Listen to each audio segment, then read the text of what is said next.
Just a quick brief introduction of Natalie. We're just excited to have her here and very privileged because Natalie's travelled the world literally creating her online business and helped a lot of people as well with their businesses.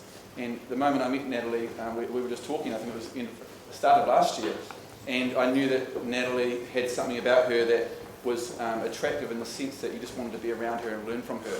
And since been catching up with her a number of times now, she's got that energy, she's got the drive, the passion, and it's a great person to learn from. So hopefully you learn a lot tonight. And I just encourage you as well, there'll be an opportunity to ask questions. I think even during her talk and obviously at the end, an opportunity to hang around and network a bit at the end as well. Thanks to Andre and the team behind the bar for opening up for us tonight. If you haven't bought a drink, make sure you go over and support them as well. Julius is taking some photos around somewhere, so thank you to him, and also Zach behind the video here. Make sure you say hello to Zach. So without further ado, Natalie, welcome, and we'll just hand over to you and you can take it over.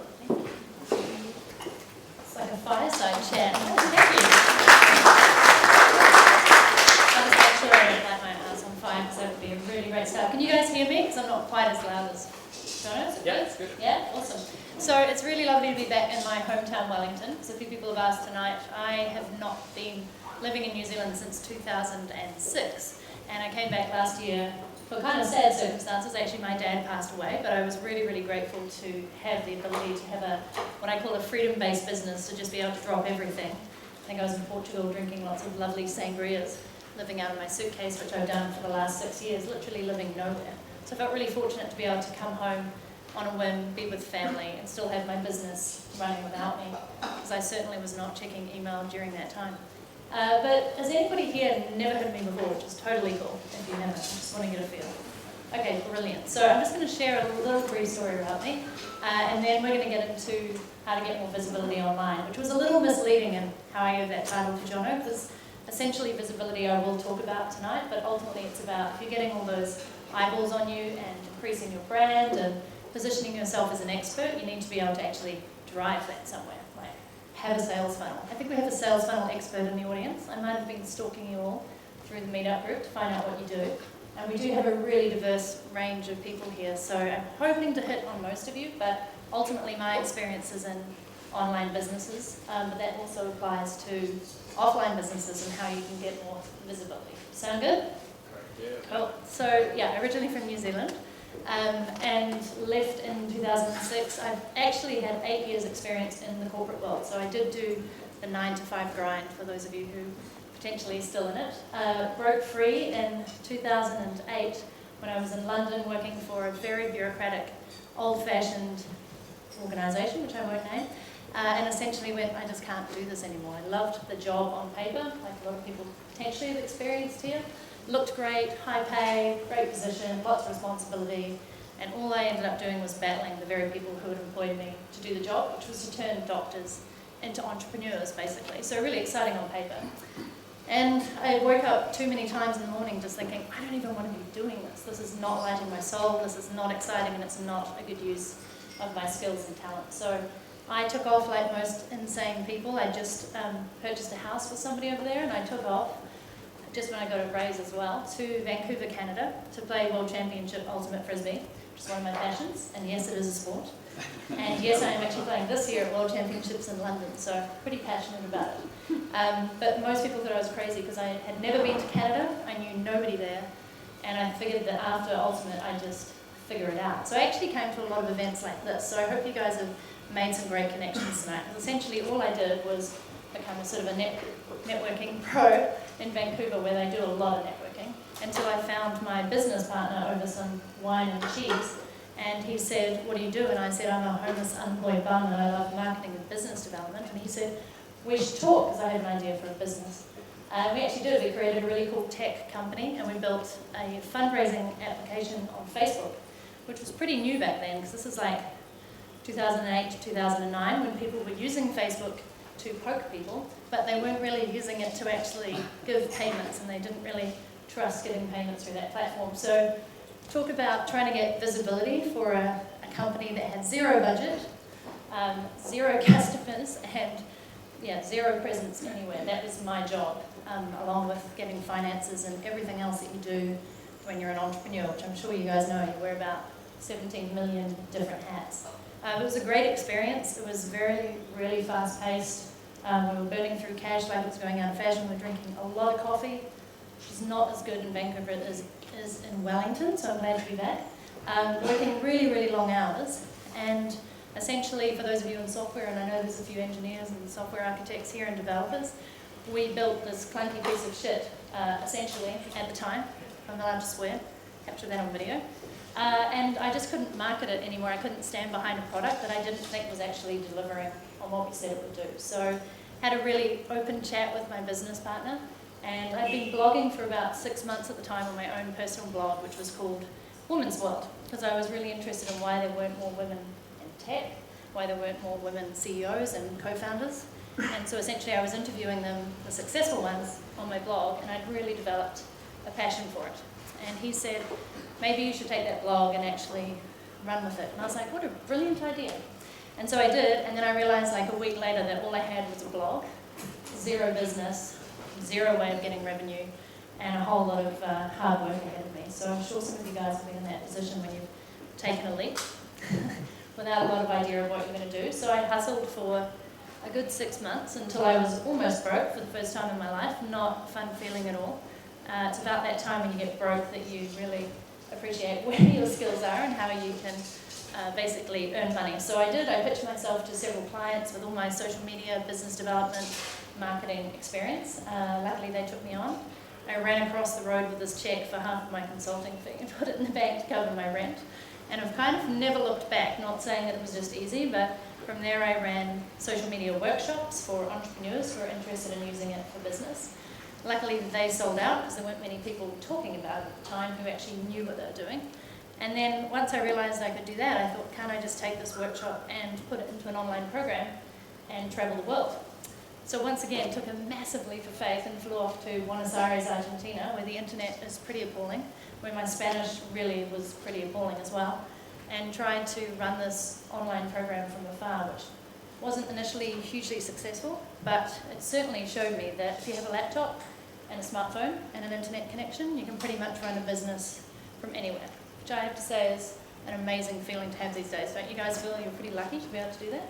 I've met a few people here tonight who run sort of overseas businesses, but they're based here, and that was just unheard of, even I'd say 5, 6, 7 years ago. So I feel really fortunate that we can do that. My business essentially has been selling my knowledge, skills and expertise packaged up into really easy to apply and practical advice through programs, digital products. I have a sponsor for my podcast.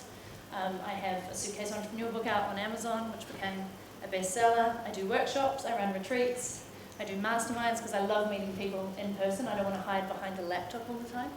And yeah, I think I have about 6 or 7 revenue streams that have all come from just essentially making it easier for people to understand how to systemize their business, outsource more of their work and delegate and run their business from anywhere. So that's me in a snapshot. Hopefully that gives you a bit of background. Any questions at this point? Because I love questions before I dive into visibility stuff. Don't be shy, because I'm going to be giving away a copy of my Suitcase Entrepreneur book in digital format, because that's more useful. Oh yeah, sorry. Sorry, I feel like I'm in a bit of a cyclical loop of running from one thing to another at the moment. Okay, I'm sort of going that, oh, I should write a blog. Oh, but I don't have a website to put it on. Oh, I'll start building a website. Oh, but then the customer's screwed. Oh, I'll create a course. And I'm sort of going between those, jumping between them. In all the businesses you've created, have you got a sort of an idea of which one really to focus in, or do you need a bit of everything to be able to have a successful start? Do you need a bit of a what? A bit of everything, like a blog going in it, and the thing to sell, like. No, great question. So at the end of the day, all you need is an idea that people are willing to pay for, which is kind of the basics of business, right? But I get what you're saying, because when I started, I threw spaghetti at the wall and just saw what stuck. I would actually advise not to start with a blog and try and monetize it and make revenue from it. It's probably the hardest thing you could possibly do, especially these days. There's like over 200 million blogs. But to answer your question, and this is what I was actually going to lead back to, so that's a great leading question, in terms of visibility online, you want to be where your customers are, which may sound really simple, but some people really neglect that. So there are a few people, I think, who answered the question, and there's lots of people who are like, I'm on Pinterest and YouTube and Instagram, and I've got a website, and I've got a blog, and all these other places, and I would probably challenge and just say, where are your customers, and are you hanging out where they are? And are you providing useful information? Are you answering their questions? Are you showing up in a way that's valuable to them, and is that leading them back to do business with you? So, I mean, you could actually just get away with having a simple landing page, not even a website that says, what's your name, Sarah? Lorna. Lorna. So, hi, I'm Lorna, I do X, Y, Z, and I help people to do X. Or you can start with, I help people like X to do this. So when they come there, they know exactly what you do, who you serve, and why that matters. And then they can choose whether they want to do business with you, because you're not obviously wanting to attract everybody when they come to a website. And that also sounds like such common sense, but I've definitely been guilty of having a website, trying to appeal to everybody, trying to get the message out to every single person, when you really don't want people who aren't interested in what you're doing.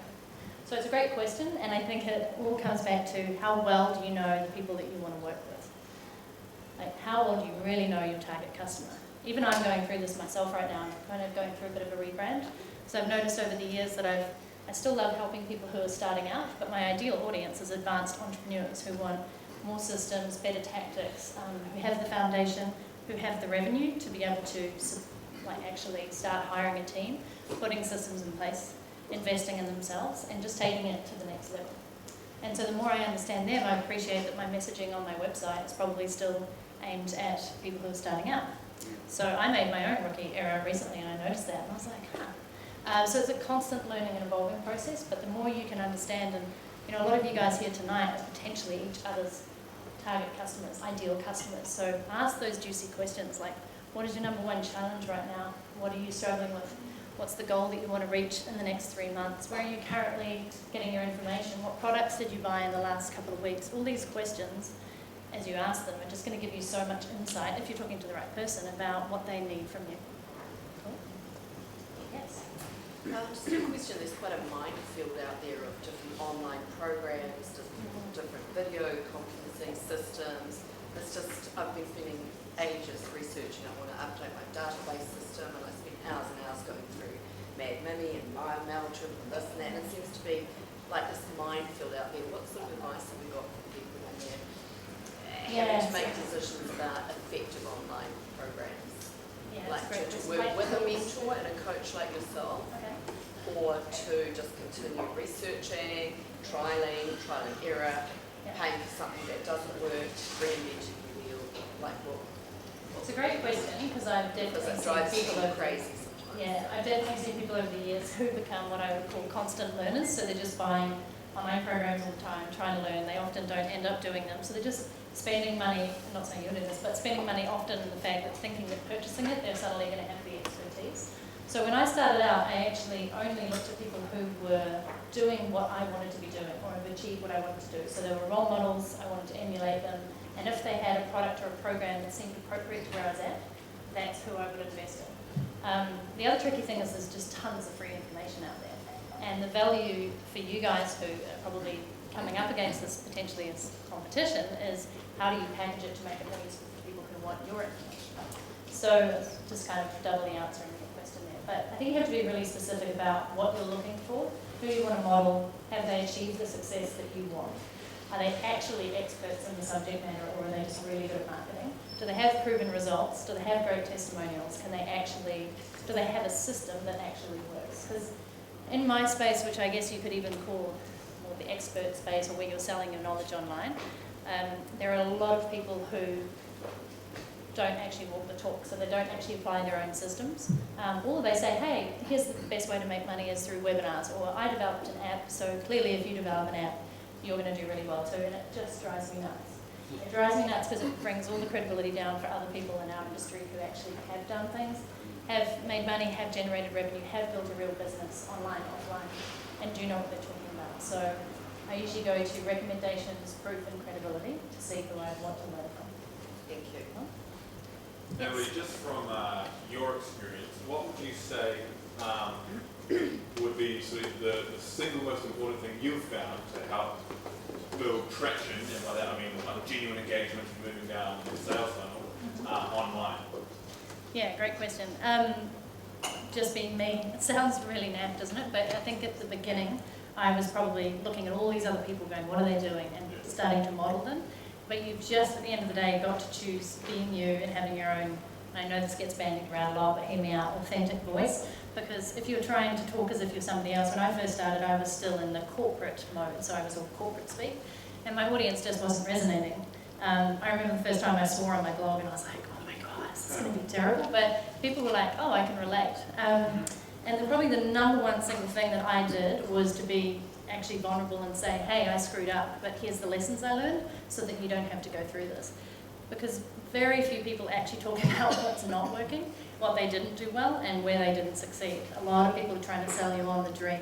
Live the dream, work from anywhere, work from the beach. And if anybody's ever worked from the beach, you know it's a really bad idea. Have the glare on your screen and salt and sand, and you should really just be in the sea enjoying yourself. So I just love it when you can share and you can say, you know, here's what didn't work for me, but here's what's been working in business. Here's a case study of how we took it from here to here. But people seem to love that, and it was really putting it out there for me, like, here's the things that I've screwed up on. People are like, finally, thank you for talking about stuff that matters, that makes you look less like you've got all your shit together, and more like you've actually been there, done that, and you worked through it. Yeah. Anybody else got any questions, or should I carry on talking a bit more about visibility? Are we good on time? Just checking.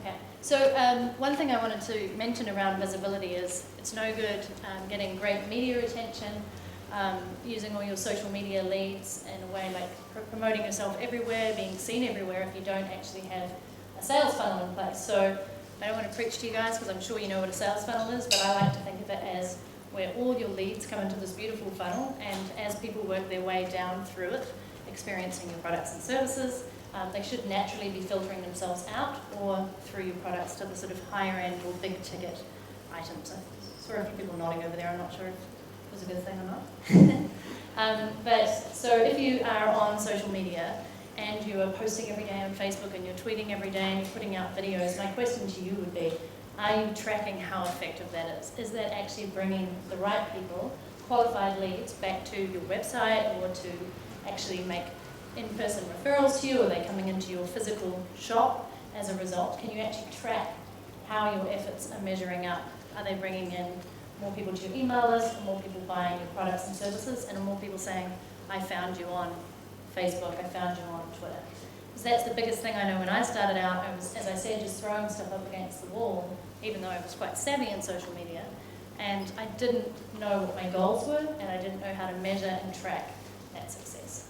And once again, it seems so obvious, but I mean, so many people are like, should I be on Instagram? I've been posting on Pinterest, should I be on Twitter? I've been periscoping each day. And I was like, well, on your Google Analytics, which of those sites is actually sending you back people? Like, how much traffic are you getting? They're like, oh, I don't check Google Analytics. And I'm like, please, who doesn't check Google Analytics? It's okay, you can admit it, but okay, nobody of course is now, but please start looking now. It's a free tool, you can use it on any website or WordPress site or blog, and it literally tells you where everybody is coming through, how they found you, which pages they're landing on, which blog posts, if you have a blog, they're actually reading, how long they stay on your site, where in the world they are, what they're clicking on, what your most popular content is. I mean, it's incredible. And if you're not looking at that and understanding how people are finding you, then you can't optimize your business or any of these wonderful leads that you're getting through all your online marketing efforts. Make sense? I'm just saying because I even need to remind myself of this, right? We all get stuck in the latest phase. Like, Snapchat is the biggest thing, and I frankly don't know how to use it yet. So I'm going to go and I'm going to watch some YouTube videos that are very specific from people that I trust and admire. I'm going to figure out whether it's the right fit for me, whether my audience are there, whether I can actually frankly be bothered to use it each day, or whether it's just a sort of a fun gimmick. Sounds like it's not, so it's probably a good place for me to be, because it's likely that my customers and my community are there. But it might not be right for you. Anybody Snapchatting, by the way? Anybody Snapchatting this? Alright. I think it's okay. Yeah, I think so. Like, Snapchat's like 10 seconds, right? So go for it. Cool. Any questions at this stage? Because actually what I'd love to do is talk to you guys about what's specific to you, not just talk about a bunch of things. So if you want to know how to work from anywhere, if you want better systems, if you want to know which of the tools that I use that I love most that really help me and make me more efficient. Yes? Hi, Jamie Houston, I'm the back end guy. Yes, I know, it's a great, isn't that a great tagline? My question for you is, what process would you recommend putting people through immediately following an online sale? For example, upsell, downsell, cross-sell, free trial, and following on from that, what experience do you have with the difference that makes on conversion rates? It's a good point, and I probably should have kept on going with the sales funnel. So it depends on what your business is and what you have to offer. Some people only have one thing. So once people have visited the site, and let's say they've signed up to your email list and you've communicated what you can do for them, and then you put an offer in front of them, and they've taken that offer, you might not have anything else, which is obviously sort of a gap in your sales funnel. So hopefully you can lead them into the next thing by making them make sort of a number of decisions that allow them to choose the right thing. But to answer your question, it's whatever the next step in your sales funnel is. So if I give you guys an example of mine, people come to my site, they can get my free soon to not be starter kit, it'll be much more useful. And then from there they get a series of really useful emails that help them to build their brand, like look at literally how to build an online business. And during those emails there are offers to be made to what were my digital products, but now is just two offerings that I mainly have, the Freedom Plan program or my Freedom Collective, which is a community of like-minded entrepreneurs. So they kind of get to self-select from there. But as they go through it, I'll put other things in front of them if they're interested, like retreats and masterminds, which are a bit more higher end.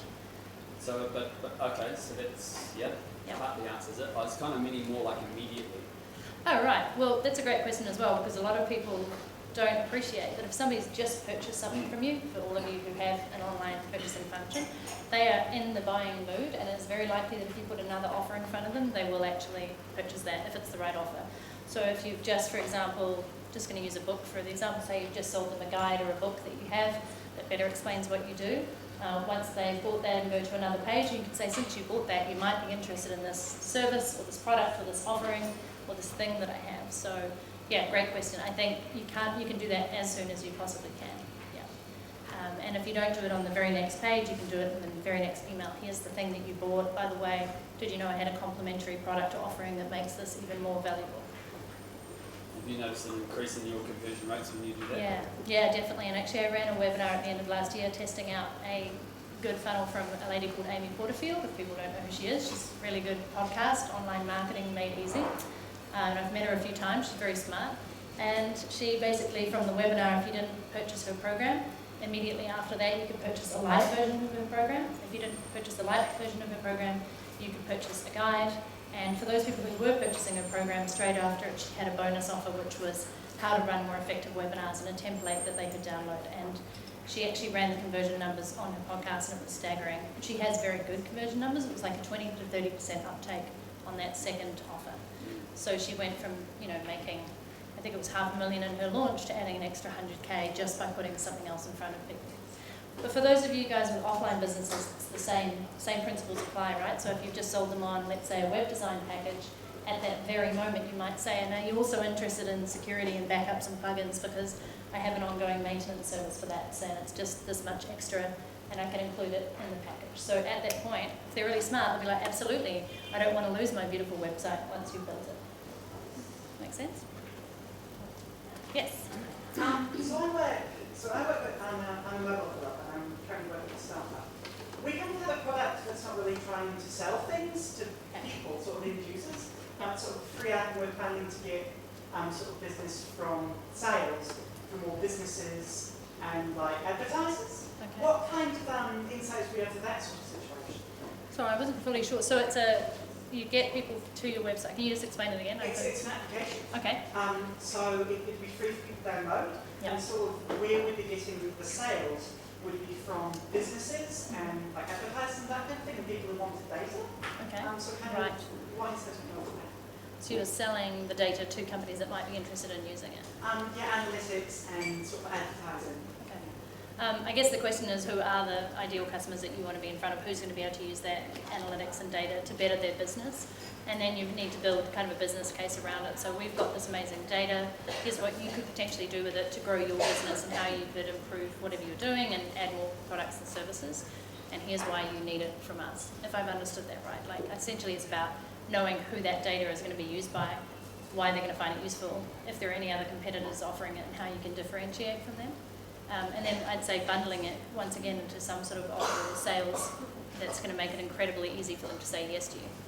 And do you have any sort of, based on what you've done, insights where you might go, so let's say these are the stores here, where do you think you might be able to go from there? Like, they've done something, I guess, free, but how can you use the same sort of tactics to have them sort of be more engaged with the app and kind of get into it? Are you talking about the end user who's using it? Yeah. Okay. Do you have something inbuilt where you're actually able to communicate with them? So be able to send them notifications and messages like actually ask, how are you finding this? Did you see this feature? Yeah, that definitely will. Yeah, because that would be really handy. So I know when we were building our app, we would actually have people come in and watch how they used it, and they always used it completely differently to how I thought they would. And just through that, we could say, okay, we need another navigation here, or we need a link. But even so, we needed communication inbuilt within that app. So you can have a pop-up asking, how are you finding this? Did you think this feature would do that? Were you looking for more insights here? So you can actually ask them what else they want that's actually tangible that you could build in. Yeah, if I got it right. Any other questions? Because I really did want this to be super useful to you guys. I have a lot of areas that I could talk about all night, but I appreciate that a lot of them might be more related to online business building, podcasting, running events, whatever it may be. Yeah, I do. My name is Kynwyn. I run a commercial production studio with my husband. It's actually in our house, and he is one of New Zealand's most best jingle writers for commercial radio. You've all heard his jingles on commercial radio, no doubt. You've heard his music. He was the songwriter for the Mockers. Anyone remember Fruity Tuesday Morning? Nobody? No, Anyway. not. Anyway, so that's what he does, and we've set this up, and he has begun just doing jingles for a whole lot of mostly one particular client, but we want to build on that because I suspect it's a sunset industry, and I want to find out where the market is online. I want to find out whether there are websites for new music, whether there are he can compose anything musical. And so I have a website, I have done a blog, but what I need to do is launch it because it's just at the point. I mean, it's online, but I need to, and I've got a Facebook page for it, but I need to actually. We've just added some content that allows us to kind of launch it, and I'm thinking, how do I find out who they are and where they are, and I'm thinking gaming. I'm thinking there could be all kinds of different businesses who want to. Who have something online and they want to put some music to it. Right, gotcha. So so you're trying to systemize that a little bit more and have it people able to white label it, or just actually be able to access it via it? I don't know what white label it means. White label means that if you've got like a system or a program, a corporation or a company can come in and put their name on it and customize it a little bit more to their customers. Yeah, sure. There were like a number of questions within that question. So the first one that came to mind when you were saying about it is, where are these people and what do they want? I think it sounds like even if you know that there might be a market for it, they might want it, you've got to almost prove that. So if you don't have the time for it, I would go on to Upwork. If you guys know what Upwork is, it's an awesome online community of freelancers around the world, and I would actually get somebody to do some research for you. It probably costs, quite honestly, $20 to $30 for a couple of hours research, and get them to go out and find out who's searching on these terms, what they'd be putting into Google, what websites exist that maybe do something similar, Okay. who needs music, fully understand it, but yeah, get them to do a pretty in-depth spreadsheet of all these contact sources, so the website, the person's contact name, what their audience is, what their reach is, if there is that available as information. And from there, I'd probably do a bit more of an analysis, go and check out some of those sites and actually see if there is a need for it, because my only concern would be that, is there a need for it? So to really answer that question for yourself before you go launching a blog and a website. Yeah, exactly. Yeah. I hear people say, surely there's an algorithm for writing music. Yeah. There isn't. It isn't an algorithm for talent. That's the. There you go. That's great. Thank you. You're welcome. Yeah. Anything else? It's very quiet. I got a Yeah. question. I have a business. I do training for action sport athletes, so mental game stuff, as in how do you overcome different fears and nervousness. I've run it for 3 years now, and I've had a bunch of one-on-one clients, Yeah. some book sales, and I'm trying to figure out where are the specific clients in those different spaces. So I have a few different kind of client groups. There's snowboarders, there's surfers, there's parkour athletes, Yeah.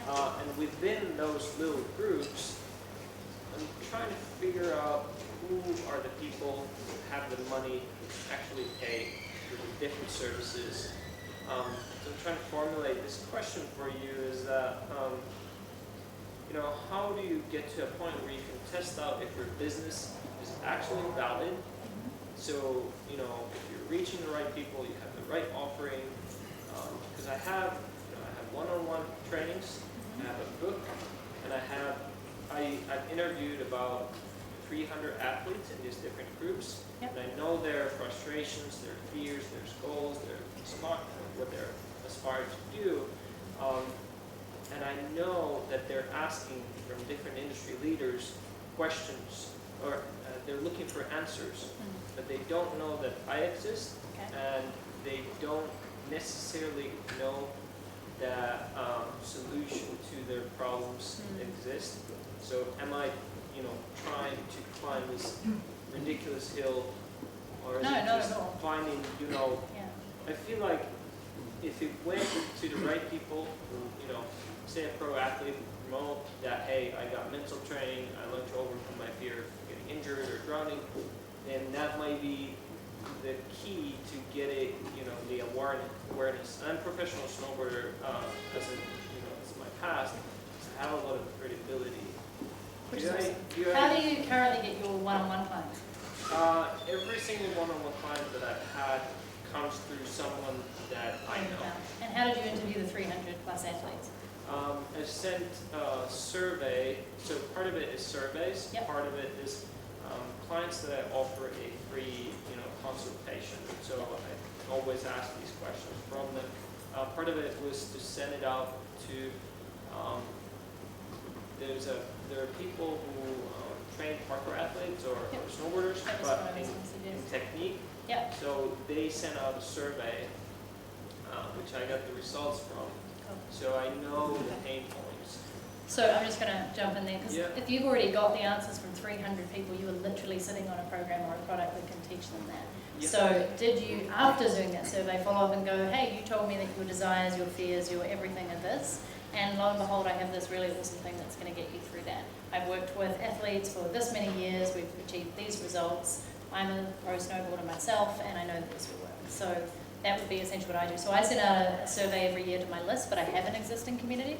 But if I didn't have an existing community at all, I would do what you did in approaching those organisations, like the Parkour Association, whatever it's called, the National Snowboarding Foundation, there's probably ones around the world, and the specific sports that you know you can help them in, and say, would you be willing to either ask these questions of your audience, have you asked them before, could I get the results, and even pitching them on the services that you have so they can put you out to their market. So if you don't have an existing market, that's how you do it. You approach organisations or websites who already have a really awesome community, and then you can get in front of them.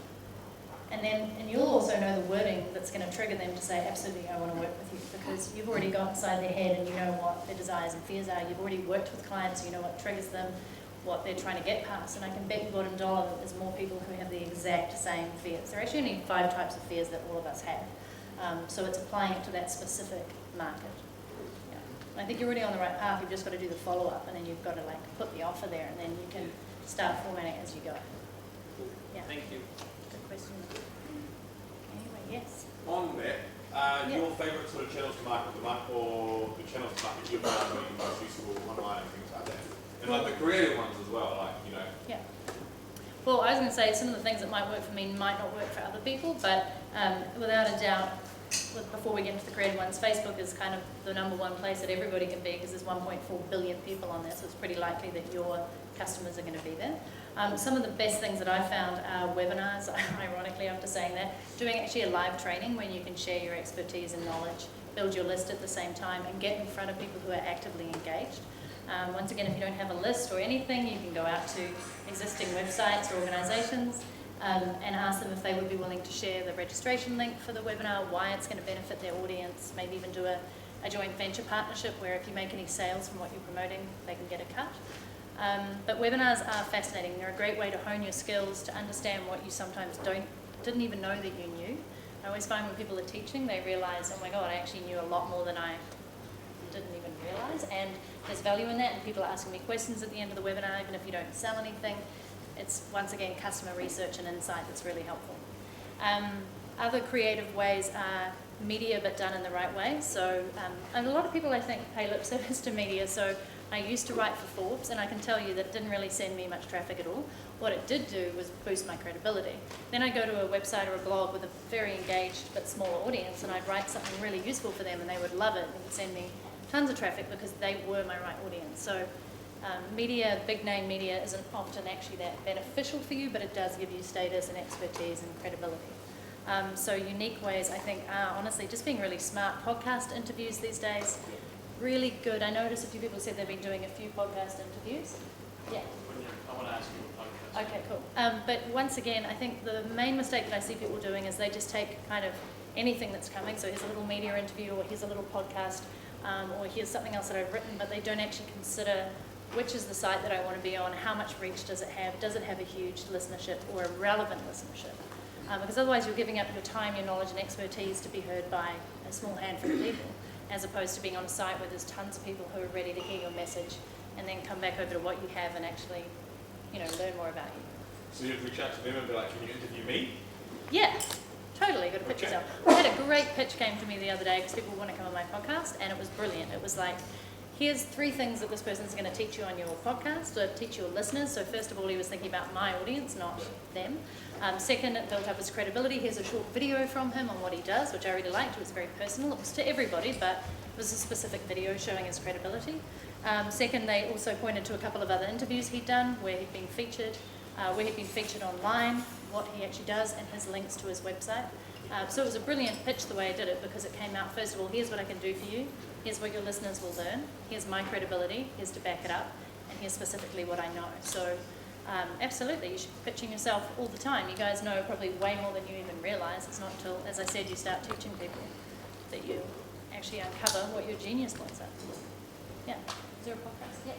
Yeah, so I help people who are adrenal fatigued recover, and I also help people with addictions holistically reverse, particularly sugar and video games. Okay. And the main thing I want to get into is video game addiction. It's probably the fastest growing addiction in the world. Are those 2 linked, by the way, sugar and video They games? are actually, and it's also adrenal fatigue to them as well. Yep. My question about, I've been on a couple podcasts and I've been very low return. Yeah. And so, and then there's other podcasts where I feel I'd be perfect on, like Dave Asprey's, but his person in front is not letting me pass the door. Right. Yeah. Questions are what's the best way to reach out to podcasters? I think you just answered that. Yeah. Do you advise trying to reach out to non-specific health-related podcasts? And then how do you, when you're on the podcast, make sure that you're presenting yourself in a way that's actually going to get you leads, as opposed to people just having a nice experience listening to you? Yeah, great question. So one of the ways I ask to get on a podcast is to make it personal, highly relevant, very specific. Like I get people email me and they'll be like, "Dear Mr. Suitcase Entrepreneur, we have this scissor specialized products," and I'm just like, you haven't even read what I'm about or what I do or who my audience is. So first off, really personalize it, understand and know. I would pick 5 or 10 major podcasts that you would just love to be on, like Dave Asprey, and then maybe some smaller ones. And I would think about an individual unique message for each of those. This might sound like a lot of work for you guys, but if you get one hit on a major site where your audience is, it's going to pay you dividends hugely. Videos do work, so even a personal video, if you can't get past the gatekeeper, you can use Twitter. Twitter is actually still a really effective way for reaching out to media and people. It's a point of contact, whereby 140 characters or less, you can say what you want to do, and then they can often say, yeah, sure, email me. And even a short video that you link on Twitter, so they might click directly on that, your reason, your why, if you want to be on it. And if you can't do that, you can always get an introduction from somebody who knows that person. I know Dave, but he asked me to go through his person, but her person is not responding after a couple of times, and so I'd go back to him. I just don't want to burn it. No, fair enough. Yeah, actually, you've got to keep pushing. I don't think, not in a horrible way, but often people will say, well, they never got back to me. I emailed them once, and I was like, I'm pretty sure I haven't got back to people on email. Things get lost, they get filtered, they go into spam. They may not have seen it, they might not have got past their gatekeeper. So it's like, not bug them to heck, but don't ever give up and try different channels. sorry to be granular, but is once a month just to check in, does that seem like a fair iteration to not? Yeah, and Push it. essentially even more. So long as you can come to them with something different each time. Like I've just published this article on blah, or this research has just come through about adrenal fatigue, and I really want to talk about this because it's really important and it's, you know, impacting this many people. What about when on the podcast? What do you find is the best balance to be effective but not be sales shippy, you know, on? Yeah. I think it's all about, I mean, you guys have probably been on the receiving end of podcasts before as well, and media articles and interviews. You want to give them just enough that it's really useful and they can actually take action on some things, have some key takeaways, hopefully from tonight, you guys will have that. And then you just want to like say at the end, you know, and I've got more resources on this on my blog, or I've made a special page for you at my blog /bonus, where I've neatly packaged probably the top 3 things we've been talking about here, and you can go over and get that for free download. So a lot of people will actually do that now. They'll customize, especially for big media or a site, personalize the landing page. So go, hey, thanks so much for listening to Dave's podcast. Here's the special thing I put together for you. Here's how to get it. And how difficult it is to actually create a podcast effectively today? Like doing your own? Doing your own. I mean, I'm not going to lie, it takes a lot of effort, but if you love the medium, I absolutely adore it. I think it's really fun. And once you have it up and running, there are definitely people you can outsource to. So my entire podcast now, after I've interviewed, is pretty much taken over by my team. It took a while to get there, but I think it's easier than ever. You can record from your phone with little microphones, straight into your audio if you really want. I mean, it's not the best quality, but you can do audios on the go. You can repurpose Periscope videos, YouTube videos, labs. You can repurpose all of those into audios for a podcast. In terms of outsourcing, do you prefer Upwork over like the Philippines websites versus Elance versus Fiverr? Do you have a preference? Fiverr has anybody heard of Fiverr? It's great. You can get anything for $5, right? But you get what you pay for. So I think I used to be on that when I had 0 budget and the logos were pretty crappy, and I was so excited to have something semi-crappy that I hadn't done. So I think Fiverr's great if you're starting out. I love Upwork because it's a really recommended, very thorough site. There's lots of cross-checks, lots of legal stuff that's ticked off for you, so you don't have to worry about people, you know, doing wrong by you. And there's a huge amount of freelancers from around the world. And then most of the other team hires that I make are through referrals or people in my community, quite honestly. So typically I use Upwork. I do use a couple of other sites, but most of the people come to me, and then that's how I typically hire now, which is a kind of beautiful place to get to. It's not for everybody, but I suggest that in your network you probably already have smart, intelligent people that could work with you. Yeah. Hey, I'm off to Bangkok for a month soon. You're off to where? Oh, Bangkok. Yep. I'm wondering if we get the most value out of it. So I'll be in the shared space as well as going to meetups. Yep. But Share space like a co-working, co-living space? Oh, cool. what kind of value do you get out of trading afterwards? So much value. I think, did everybody hear that? What value do you get out of traveling? So I think for me it's just opened my eyes and horizons to different cultures, languages, people. It's also given me ideas for business products sometimes, because things that are working in Thailand potentially might work here, might not. I think the value of the relationships when you meet the right people, and I'm not just talking always about travellers, but also entrepreneurs that you'll meet through co-working and co-sharing spaces, are really invaluable, because often it's people on the same journey as you, going through the same stuff. Some people might be a little bit ahead of you, so you can learn really quickly off them rather than having to do it all yourself. And it's just the experiences, like it constantly challenges you, it's constantly new environments, you have to think on your feet, make better decisions, be open to things, have to be really flexible. It's one thing I love about travel is that if you guys, like I'm really enjoying having an apartment for the first time in 6 years here, and I have my little standing desk and my monitor, and I love having most of the time reliable but fairly slow internet in New Zealand. But when I go traveling, like I can work from airports, from trains, from planes, from buses, and I kind of love the challenge of that, and the dodgy Wi-Fi, using all my offline tools to do stuff, and actually sometimes be more productive because I'm not so connected. And the other thing about travel that might sound is I love the fact that you can be anonymous. You can be who you kind of want to be. So if I'm traveling, I love to meet people, and sometimes I just want to pass through and not meet anybody. I just want to be under the radar and just observe and kind of mix in with people who are there. So it depends on what your goals are, and I would say if you go there, go specifically with some great goals of what you want to get out of it. So I'm eating amazing Thai food and having lots of cheap recipes. Maybe time for one more question. Yeah. One more question, anybody? Yes. So when you're traveling, how do you deal with all the legal stuff? Like obviously you've got banks, you've got lawyers, you've got you know, this, that, and the other thing. Like, do you have like a base country that you sort of operate out of? The fantastic question. So actually, I've been running pretty free and wild because it's like a wild, wild west. Let me back up from that. I've been away from New Zealand long enough that I was not a resident here anymore. I was a non-resident and I was a non-tax resident. So essentially, for several years, I haven't been paying tax because I haven't lived in any one place around the world, and I haven't been earning income from any one place in the world. I've been earning it all online. It's a pretty beautiful thing, right? But you can't do it forever. And for me, I was living out of a suitcase. It was perfect. I was sometimes in a place for a week, a day, so they can't track that, and I wasn't earning money through them. But a lot of people don't have that particular setup. So typically, you pay in the country that you were born in, unless you're spending a significant amount of time in another country. I'm not a financial expert. I'm not an immigration lawyer. But I do have quite a bit in my book, actually, because it gets asked a lot. And I just put out a pretty good podcast recently about where should you pay taxes and how should you set yourself up. So typically it's in the country that you're in, but if you've been away for long enough, the country you might stay in, might be the best one for you. It might have a lower tax rate or a better setup. And surprisingly, I didn't have a lawyer or an accountant or anything set up actually until I came back to New Zealand. So now I'm unfortunately officially on the IRD radar, and I do have a company set up, and I do have an accountant, and I do have a mortgage. But yeah, I can't answer specifically because it's such a wild west and there's so many different things, and it always relates to your personal setup and what you want to do. But there are definitely some pretty cool ways to structure your business or to be based in countries with like a 10% tax rate, etc. So lots of opportunities if you guys do want to travel and live in other places. Great, cool. Well, thanks very much, Natalie. Appreciate it.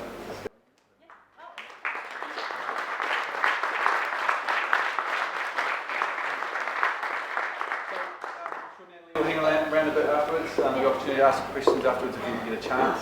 Buy a drink before you leave, and look forward to the next event. The speaker for next month, end of next month, I'll release the results, all the dates and details soon.